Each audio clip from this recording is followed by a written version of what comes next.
our segment on spring cleaning our pantry. So we're spring cleaning our entire kitchen this month together, and we are looking at how we stock our foods. In this segment, we're going to look at what choices are we making to have on hand to not only cook the healthiest meals, but also have snack options for our families, and have the best options at our fingertips for our healthier cooking and snacking, okay? So what I've done today is I have already spring cleaned my pantry, and you can see in the post what it looked like before. So I wanted to make it a little more appealing to you, but I'm giving you a sneak peek inside of my pantry, what my pantry normally looks like on a daily basis. And before we move right into the pantry for me to show you those items, I want to show you this. This is a mainstay on our kitchen counter. There is always apples and bananas, and usually pears or cuties or some type of oranges, as well as fruit like this for us to enjoy. And usually I'm looking to buy things on sale or in season, so I'm not buying this, for instance, when it's $5.99. I got this one last night for $2.99. So I'm still purchasing these things within budget. So that's why it varies when it comes to the fresh fruit. But that's not in my pantry, because obviously the darkness of the pantry will cause those to grow older too soon. So I leave them out in the open on the counter. But you can see here in the pantry that I have many typical items for me. Now for breakfast items, we have here for cereal for my kids, the only cereal I usually stock is Toasted Oats or Cheerio type cereal. There are some that are a little better than that, but my kids don't like them, so I stay away from the high sugar cereals, okay? We do have some instant oatmeal. We do the low sugar variety. However, we prefer to use the old-fashioned oats and make our own. We do it with almond milk or just water, and we do it with a little bit of cinnamon and some type of, a little bit of brown sugar or some type of healthier sweetener option.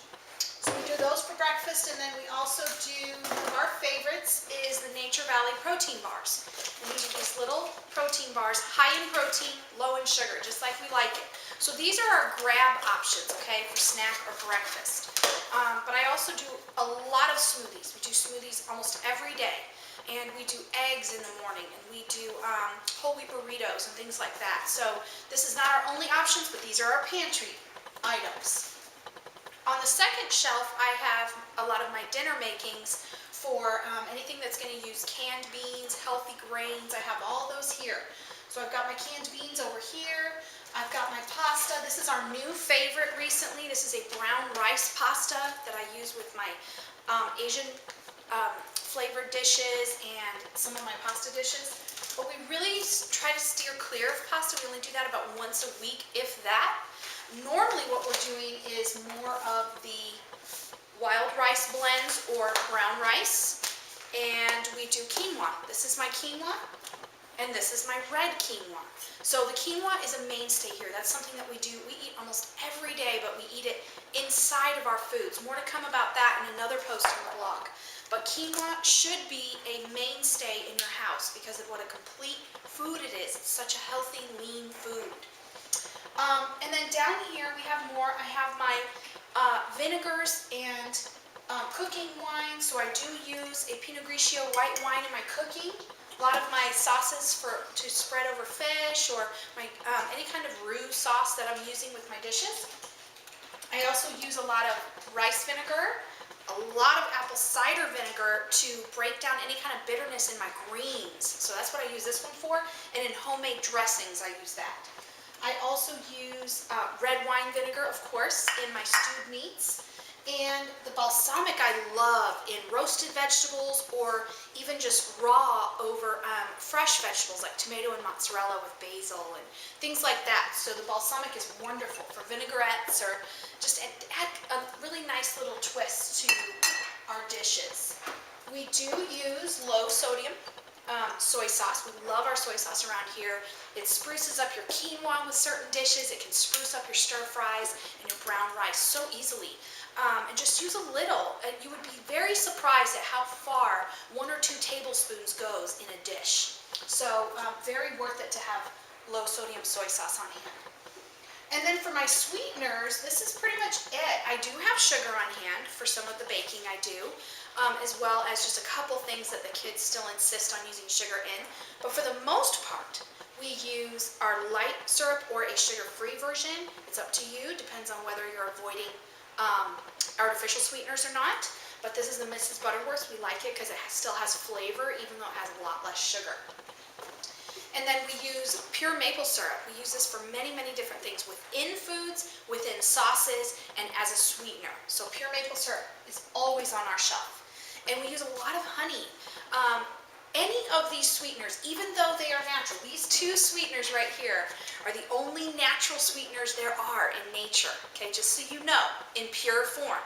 And so even though we use these, I still believe in temperance, and I still believe that we need to use less and less. And we've really gotten ourselves to where containers this size are actually lasting us for the maple syrup over a month, sometimes 2-3 months. The low sugar pancake syrup, several months we get out of that. And then the honey, at least a few weeks, maybe about a month to 6 weeks. So really, still using very small amounts is still the key, okay? And this is a very nice organic honey from Simple Truth. I love Simple Truth brand. I've always got my onions and garlic and red onion and everything that I'm going to need as I cook and prepare foods. I've always got my veggie basket here with my pantry veggies, okay? Sometimes if I've got avocados going so that they can ripen up, they're going to be in here with them. We always have nut butters, sometimes almond, sometimes peanut butter, sometimes both. Any kind of nut butter is great to have on hand in your pantry. And my kids are still kids. They love their ketchup, so we use a reduced sugar variety. So this one has only 1 gram of sugar per tablespoon. So this is very, very good as a substitute for the other types of ketchup that are out there. We always have raw nuts. Quick snack, add to dishes, give it some crunch. Always having raw nuts. We have several in the freezer as well. I keep them there because we live in Arizona, and so nuts tend to go a little sour here if you don't use them fast enough. As far as sweeteners, I do always have a little bit of stevia on hand to use in baking and to use in drinks that we make. We make a sugar-free lemonade and limeade around here, and we use this. The 2 oils I cook from are canola oil, very rarely, but this is used within my baking, and extra virgin olive oil. Those are the oils I cook with. I'll talk more about those later too. And for more snacks, because we have kids around here, so we have unsweetened applesauce. We have seaweed, little slips of seaweed that we just love. This is a great high protein snack. We don't always have those, but it's great to have on hand. Here's some drink mix that my kids like to use to spruce up their water. I love the Crystal Light Pure version because it has Truvia, which is a form of stevia. So it doesn't have that aspartame like the other drink mixes do. And then here is my daughter's favorite, and it is the 25% less sugar variety of the chocolate milk mix. Very low in sugar. Mix that with your almond milk and make just a great drink for the kids, and that way they don't feel like they're giving up their chocolate milk. And those are just a few of the things I'll show you today. I don't want to overwhelm you, but those are some of the things that I always have on hand because I'm always going to use them in my cooking. And I know in your home and with your tastes and the types of things that you're fixing, you really need to stick with what is going to be a mainstay and that you know you need to have on hand to pull at any time. I'm going to give you this printout here to help you kind of decide what that looks like for you and give you kind of a starting place. So I'll give you a suggested items checklist, and then I'll give you a blank checklist so that you can form your own pantry must-have list for when you are meal planning to go back and revisit and say, okay, what do I need to have on hand every week no matter what?